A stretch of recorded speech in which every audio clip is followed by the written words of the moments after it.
Malam itu, seorang gadis duduk sendirian di trotoar, diusir keluarganya hanya karena memilih jalan hidup yang ia yakini. Tidak ada rumah, tidak ada pelukan, tidak ada tempat pulang. Tapi siapa sangka, justru di saat hidupnya terasa paling hancur, seorang pria asing datang. Dan sejak detik itu, takdirnya berubah selamanya. Kalau kamu suka kisah penuh makna seperti ini, jangan lupa klik subscribe, like, share ke orang terdekatmu, dan tulis di kolom komentar. Takdir Tuhan selalu indah pada waktunya. Lampu-lampu jalan memantulkan cahaya kuning pucat di trotoar yang basah oleh embun malam, menciptakan bayangan panjang seperti tangan-tangan sunyi yang seakan ingin meraih siapa saja yang lewat. Di sanalah Alia duduk memeluk tas kecilnya, satu-satunya benda yang kini ia miliki selain dirinya sendiri. Bahunya sedikit gemetar, bukan karena udara malam yang dingin, melainkan karena perasaan yang terasa lebih beku dari angin manapun. Nafasnya tertahan di dada, sesak seperti ada batu besar menekan hatinya. Sesekali ia menelan ludah, mencoba menguatkan diri, namun matanya tetap berkaca-kaca. Orang-orang berlalu lalang tanpa menoleh. Suara langkah sepatu mereka terdengar seperti gema jauh di telinganya. Dunia tetap berjalan, lampu tetap menyala, mobil tetap melintas, seolah tidak ada yang terjadi. Padahal di sudut trotoar itu, seorang anak perempuan baru saja kehilangan segalanya. Aku harus kuat, bisiknya lirih pada diri sendiri. Meski suaranya sendiri terdengar asing di telinganya. Ia menatap ke langit kota yang gelap, berharap menemukan jawaban di antara bintang yang bahkan tak terlihat karena tertutup cahaya gedung tinggi. Suara bentakan ayahnya masih terngiang jelas, seolah diputar ulang tanpa henti di kepalanya. Keluar dari rumah ini kalau kamu tetap memilih jalan itu. Kalimat itu tidak hanya keras, ia tajam, menusuk, dan meninggalkan luka yang terasa nyata di dada. Saat itu, Alia berdiri di ruang tamu dengan tangan gemetar, mencoba menjelaskan dengan suara pelan. "Ayah, aku tidak bermaksud melawan. Aku hanya..." Namun, kalimatnya terpotong oleh suara gebrakan meja. "Tidak ada penjelasan. Kamu sudah mempermalukan keluarga." Ruangan yang dulu penuh tawa berubah menjadi tempat penghakiman. Dinding-dinding yang dulu menyimpan kenangan masa kecil, kini terasa seperti saksi bisu yang ikut memandangnya dengan dingin. Ia menoleh pada ibunya, berharap ada pembelaan, setidaknya satu kata lembut. Tapi ibunya hanya menunduk, menggenggam ujung baju dengan mata berkaca-kaca. Tidak ada pelukan, tidak ada jangan pergi, hanya sunyi. Saat pintu rumah itu akhirnya ditutup keras di belakangnya, suara dentumannya terasa seperti palu hakim yang mengetuk vonis. Ia bukan lagi bagian dari rumah itu. Namanya Alia.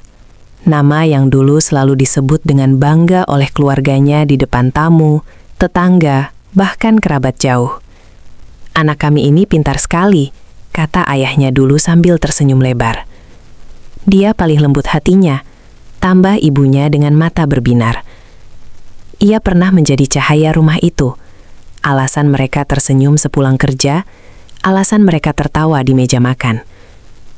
Dulu ia tidak pernah membayangkan bahwa suatu hari namanya akan disebut dengan nada kecewa. Semua berubah sejak keputusan yang ia ambil. Keputusan yang baginya terasa seperti menemukan jalan pulang bagi jiwanya. Bukan keputusan impulsif, bukan pula karena pengaruh siapa-siapa. Itu pilihan yang lahir dari pencarian panjang, doa diam-diam, dan pergulatan batin yang bahkan tidak ia ceritakan pada siapapun. Namun bagi keluarganya, keputusan itu seperti pengkhianatan. Sejak saat itu, percakapan di rumah berubah dingin. Sapaan pagi menghilang, tawa makan malam lenyap.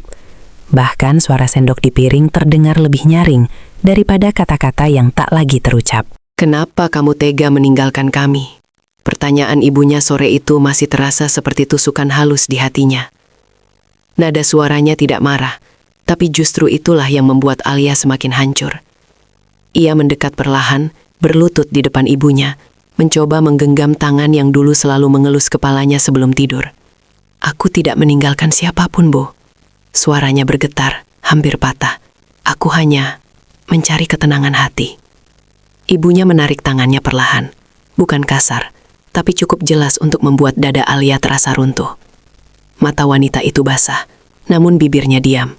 Tidak ada bantahan, tidak ada pelukan, tidak ada restu. Hanya jarak tak terlihat yang tiba-tiba tercipta di antara mereka. Alia ingin menangis, ingin memeluk ibunya erat dan berkata bahwa ia masih anak yang sama. Masih gadis kecil yang dulu takut gelap dan selalu tidur di samping ibunya saat petir menyambar. Tapi kata-kata itu tertahan di tenggorokan. Ia sadar, tidak semua perasaan bisa dijelaskan. Tidak semua cinta bisa dimengerti dalam satu waktu. Sejak hari itu, badai kecil di rumah berubah menjadi badai besar yang menghantam tanpa jeda. Saudara-saudaranya yang dulu bercanda dengannya, kini melewatinya tanpa menoleh. Grup keluarga di ponsel yang dulu ramai dengan pesan lucu, kini dipenuhi kalimat dingin yang membuat dadanya sesak setiap kali membaca. Kami tidak mengenalmu lagi. Kamu bukan bagian dari keluarga ini. Kata-kata itu terasa lebih tajam dari pisau. Malam ini, duduk sendirian di trotoar kota, semua kalimat itu berputar di kepalanya seperti gema tanpa akhir. Ia memeluk lututnya lebih erat, menunduk sampai dahinya hampir menyentuh tas kecil di pangkuannya. Ya Allah, bisiknya pelan. Suaranya nyaris tenggelam oleh suara kendaraan. Kalau ini ujian, tolong jangan biarkan aku menyerah. Air matanya jatuh perlahan, menetes ke kain rok yang ia pakai. Dan di tengah hiruk-pikuk kota yang sibuk dengan urusan masing-masing, seorang gadis duduk sendirian, membawa luka yang tak terlihat siapapun. Luka karena ditolak oleh tempat yang dulu ia sebut rumah. Angin malam berembus lebih dingin dari sebelumnya, menyusup lewat celah lengan bajunya, menyentuh kulitnya seperti bisikan sepi yang tak diundang. Perut Alia bergetar pelan, bukan karena takut, tapi karena lapar yang sejak siang ia abaikan. Ia mencoba mengingat kapan terakhir kali makan, namun ingatannya terasa kabur, tertutup oleh peristiwa yang jauh lebih menyakitkan daripada sekadar rasa kosong di perut. Ia menatap sepatu orang-orang yang berjalan melewatinya. Ada sepatu kerja mengilap, ada sandal santai, ada sepatu olahraga berwarna cerah. Semuanya bergerak cepat, melangkah mantap, seolah masing-masing tahu persis kemana harus pulang. Hanya dia yang diam, seperti titik kecil yang tersesat di tengah peta dunia. Kenapa rasanya semua orang punya tempat, kecuali aku? Gumamnya lirih. Suaranya nyaris tak terdengar, bahkan oleh dirinya sendiri. Lampu mobil yang melintas sesekali menyorot wajahnya, memperlihatkan mata sembab dan bibir yang pucat. Tapi begitu cahaya pergi, ia kembali tenggelam dalam gelap, seperti hidupnya malam ini. "Apa aku salah?" bisiknya lagi. Kali ini lebih pelan, seolah takut pertanyaan itu terdengar langit. Dadanya terasa sesak oleh pertanyaan yang tidak punya jawaban. Ia menutup wajah dengan kedua tangan, mencoba menahan air mata yang terus memaksa keluar. Bahunya bergetar, nafasnya tersendat. Dalam kepalanya, suara-suara masa lalu berbaur dengan suara kendaraan di jalan. "Kamu memalukan keluarga. Kami kecewa padamu. Kenapa kamu berubah?" Kalimat-kalimat itu berdengung seperti lebah yang tak mau pergi. "Aku tidak berubah," lirihnya terbata. "Aku cuma menemukan diriku." Ia menurunkan tangannya perlahan. Air mata mengalir tanpa izin, jatuh ke pipinya, lalu menetes ke dagu. Ia tidak lagi berusaha menyekanya. Untuk pertama kalinya malam itu, ia membiarkan dirinya menangis sepenuhnya, bukan karena lemah, tapi karena hatinya terlalu penuh untuk ditahan sendirian. Beberapa orang melirik sekilas, namun tak ada yang berhenti. Ada yang pura-pura sibuk dengan ponsel, ada yang menoleh sebentar lalu mempercepat langkah. Kota besar memang selalu seperti itu. Ramai, tapi tidak selalu peduli. Alia menunduk lagi, menatap ujung trotoar yang retak, memperhatikan garis-garis kecil di semen seolah itu peta hidupnya. "Tenang, sebentar lagi juga berhenti," katanya pada dirinya sendiri, mencoba menenangkan tangisnya. Tapi justru saat ia mencoba kuat, isaknya semakin terdengar. Di tengah suara mesin kendaraan dan klakson jauh, tiba-tiba terdengar suara langkah yang melambat di depannya. Tidak terburu-buru, tidak acuh. Langkah itu berhenti tepat di hadapannya. Lalu sebuah suara lelaki, rendah dan lembut, memecah malam. "Kamu baik-baik saja?" Suara itu tidak keras, tidak memaksa, tapi cukup hangat untuk membuat Alia refleks mengangkat wajah. Di hadapannya berdiri seorang pria berjas gelap, rapi, dengan wajah tenang yang diterangi lampu jalan. Sorot matanya tidak tajam seperti orang yang menilai, melainkan lembut seperti orang yang memahami. Alia buru-buru mengusap pipinya dengan punggung tangan, sedikit panik karena tak terbiasa terlihat lemah di depan orang asing. "Iya, saya tidak apa-apa," jawabnya cepat. Suaranya serak karena tangis. Pria itu menatapnya beberapa detik, bukan menatap tajam, melainkan memperhatikan, seperti seseorang yang benar-benar melihat. Lalu ia tersenyum tipis, senyum yang tidak dibuat-buat. "Orang yang tidak apa-apa," katanya pelan, "biasanya tidak menangis sendirian di trotoar malam begini." Kalimat itu sederhana, tidak puitis, tidak dramatis. Tapi entah kenapa, justru kalimat itulah yang membuat dada Alia terasa longgar. Seolah akhirnya ada seseorang yang mengakui bahwa ia sedang tidak baik-baik saja. Alia terdiam. Bibirnya terbuka sedikit, tapi tidak ada kata yang keluar. Ia tidak tahu harus menjawab apa. Di satu sisi, ia ingin tetap terlihat kuat di depan orang asing. Di sisi lain, hatinya yang lelah seperti menemukan celah kecil untuk beristirahat. Ia menatap pria itu lagi, mencoba membaca niat di balik tatapannya. Tidak ada rasa ingin tahu berlebihan, tidak ada tatapan merendahkan, hanya ketenangan. Dan justru ketenangan itulah yang membuat pertahanan Alia perlahan runtuh. Ia mulai bicara, tapi suaranya tersangkut di tenggorokan. Ia menelan ludah, mencoba lagi. "Saya cuma lagi capek." Pria itu mengangguk pelan, seolah mengerti lebih dari kata-kata yang diucapkan. "Capek hati biasanya lebih berat daripada capek badan," jawabnya lembut. Kalimat itu membuat mata Alia kembali berkaca-kaca. Untuk pertama kalinya malam itu, ia merasa mungkin ia tidak sepenuhnya sendirian. Pria itu lalu menurunkan tubuhnya perlahan, berjongkok agar sejajar dengan posisi duduk Alia, seakan ia sengaja menyesuaikan tinggi dirinya supaya percakapan mereka terasa setara, bukan antara orang kuat dan orang lemah. Gerakannya tenang, tidak tergesa, seolah ia tidak ingin membuat Alia merasa terintimidasi. "Namaku Farhan," ujarnya lembut sambil menaruh satu tangan di lututnya. Suaranya rendah, hangat, seperti nada yang biasa dipakai seseorang saat menenangkan anak kecil yang ketakutan. Alia menatapnya ragu, matanya masih basah. Ia tidak langsung menjawab.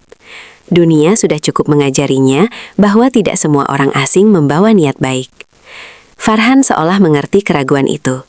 Ia tersenyum tipis lalu berkata lagi, "Tenang saja, aku tidak akan memaksa kamu cerita. Aku cuma tidak bisa pura-pura tidak melihat seseorang yang sedang berusaha kuat sendirian." Kata-kata itu diucapkan tanpa nada dramatis, tapi justru kesederhanaannya terasa tulus. Alia menelan ludah. Ada sesuatu dalam nada suara pria itu yang membuat hatinya perlahan melemahkan benteng. Alia menunduk, jari-jarinya meremas ujung tas di pangkuannya. Ia menimbang-nimbang. Apakah aman membuka cerita? Apakah pria ini benar tulus? Atau hanya penasaran sesaat lalu pergi seperti yang lain? Namun tatapan Farhan tidak berubah. Ia tidak mendesak, ia tidak bertanya lagi. Ia hanya menunggu. Keheningan itu justru terasa nyaman, bukan canggung.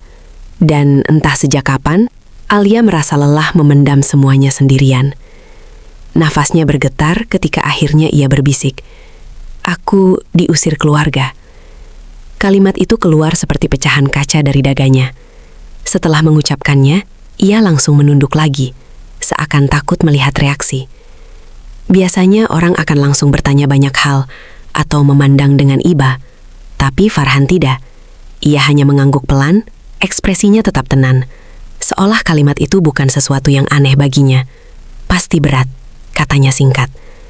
Dua kata itu sederhana, tapi cara ia mengucapkannya terasa seperti seseorang yang benar-benar memahami rasa sakit itu.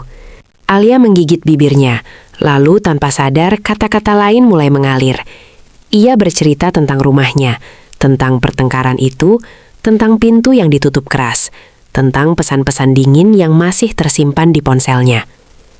Suaranya kadang tersendat, kadang cepat, seperti bendungan yang akhirnya jebol setelah lama menahan air. Aku tidak pernah berniat menyakiti mereka. Aku cuma mengikuti apa yang hatiku yakini, katanya dengan mata berkaca-kaca. Tapi buat mereka, aku seperti orang asing. Ia tertawa kecil, tapi tawanya hambar. Lucu ya, aku masih anak mereka, tapi rasanya seperti bukan siapa-siapa. Farhan tetap diam mendengarkan. Ia tidak menyela, ia tidak memberi nasihat panjang. Ia hanya sesekali mengangguk, memastikan Alia tahu bahwa setiap kata yang ia ucapkan benar-benar didengar. Dan bagi seseorang yang baru saja kehilangan tempat pulang, didengarkan terasa seperti hadiah langka. Setelah Alia selesai bercerita, udara di antara mereka hening beberapa detik. Suara kota tetap ramai di kejauhan, tapi di lingkar kecil tempat mereka duduk, waktu seakan melambat. Farhan menarik napas pelan, lalu berkata dengan suara lembut namun mantap. Kadang, kehilangan satu rumah adalah cara Tuhan menyiapkan rumah yang lebih hangat. Alia mengangkat wajah perlahan. Kalimat itu terdengar sederhana, tapi terasa dalam, seperti mengetuk pintu hatinya yang selama ini tertutup oleh rasa sakit. Maksudnya? Tanyanya lirih, alisnya sedikit berkerut. Farhan tersenyum tipis, bukan senyum yang dibuat-buat, melainkan senyum seseorang yang pernah merasakan hal serupa. Maksudku, hidup tidak selalu mengambil sesuatu untuk menyiksa kita. Kadang dia mengambil supaya kita punya ruang menerima yang lebih baik. Mata Alia menatapnya tanpa berkedip. Untuk pertama kalinya sejak diusir dari rumah, ada secercah harapan kecil yang terasa menyala di dalam dadanya. Farhan lalu melanjutkan dengan nada hati-hati, seolah tak ingin kata-katanya terdengar seperti janji kosong. Aku punya tempat, sebuah yayasan kecil. Tidak mewah, tapi hangat. Di sana ada beberapa orang yang juga pernah kehilangan arah seperti kamu. Ia berhenti sejenak, memastikan Alia masih mendengarkan. Kamu bisa tinggal di sana sementara. Tidak ada syarat, tidak ada tuntutan. Kamu boleh istirahat dulu dari dunia. Alia tertegun. Ia menatap pria itu lama, mencoba memastikan ia tidak salah dengar. Kenapa kamu mau bantu aku? Suaranya nyaris berbisik. Pertanyaan itu bukan sekedar rasa ingin tahu. Itu adalah sisa ketakutan bahwa semua kebaikan pasti ada harga tersembunyi.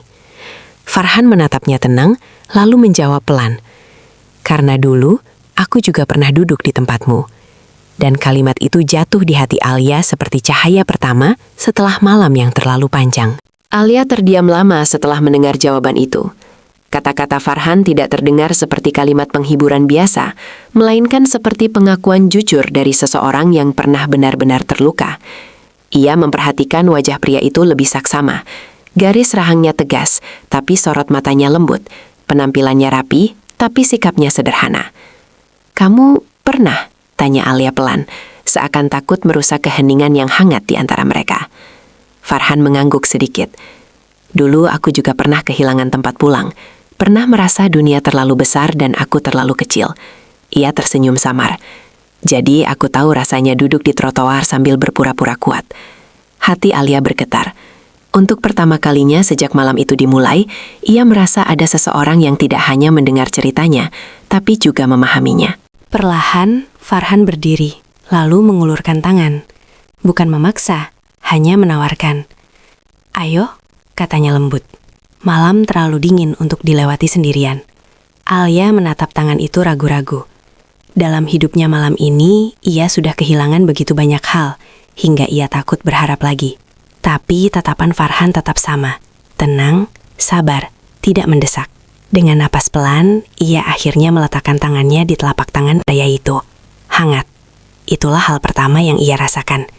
Hangat yang sederhana, tapi cukup untuk membuat dadanya terasa longgar. Farhan membantu Alia berdiri. Lututnya sedikit lemas karena terlalu lama duduk dan karena beban emosi yang belum sepenuhnya reda. Pelan saja, ujar Farhan. Aku di sini. Dua kata terakhir itu terdengar sederhana, tapi bagi Alia, rasanya seperti janji yang selama ini ia butuhkan. Mobil hitam yang terparkir tak jauh dari trotoar menjadi saksi langkah pertama perubahan hidupnya. Alia sempat berhenti sebelum masuk, menatap pintu mobil itu seperti seseorang yang berdiri di ambang takdir. "Aku tidak merepotkan?" tanyanya lirih. Farhan menjeleng ringan. "Tidak, kadang menolong orang lain justru cara Tuhan menolong kita." Kalimat itu membuat Alia tersenyum tipis. Senyum pertamanya malam itu. Ia masuk ke dalam mobil dengan hati masih berdebar. Bukan karena takut, tapi karena perasaan asing yang perlahan tumbuh. Harapan. Sepanjang perjalanan, kota malam terlihat berbeda dari balik jendela. Lampu-lampu yang tadi terasa dingin, kini tampak seperti bintang kecil di bumi. Alia menyadari sesuatu. Dunia tidak berubah. Yang berubah adalah hatinya yang mulai percaya bahwa mungkin hidupnya belum selesai. Hari-hari berikutnya berjalan seperti lembar baru yang dibuka perlahan. Tempat yang Farhan sebut yayasan itu ternyata sederhana, tapi penuh kehangatan. Ada tawa anak-anak kecil di halaman, ada aroma masakan dari dapur, ada sapaan ramah yang tidak menanyakan masa lalu. Alia mulai membantu di sana, merapikan buku, mengajari anak-anak membaca, membersihkan ruangan. Tanpa ia sadari, hatinya yang dulu retak perlahan tersusun kembali. Suatu sore saat matahari condong ke barat, Farhan berdiri di sampingnya melihat anak-anak berlari. "Kamu kelihatan berbeda," katanya pelan. Alia menoleh. "Berbeda bagaimana?" Farhan tersenyum. "Lebih hidup." Alia tertunduk malu, tapi senyumnya tak bisa disembunyikan. "Mungkin karena akhirnya aku merasa punya tempat lagi."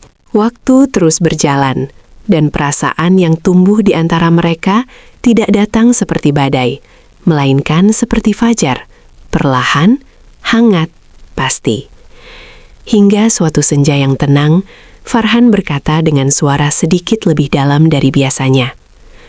"Alia, kalau suatu hari aku meminta izin untuk menjaga kamu, bukan hanya di tempat ini, tapi di hidupku, apakah kamu bersedia?" Dunia seolah berhenti sesaat. Angin sore berembus pelan, membawa harum daun dan suara anak-anak dari kejauhan. Mata Alia berkaca-kaca. Ia teringat trotoar malam itu, tangisnya, kesendiriannya. Lalu ia menatap pria di depannya, orang yang dulu datang sebagai orang asing, tapi kini terasa seperti jawaban doa. Bibirnya bergetar sebelum akhirnya berbisik.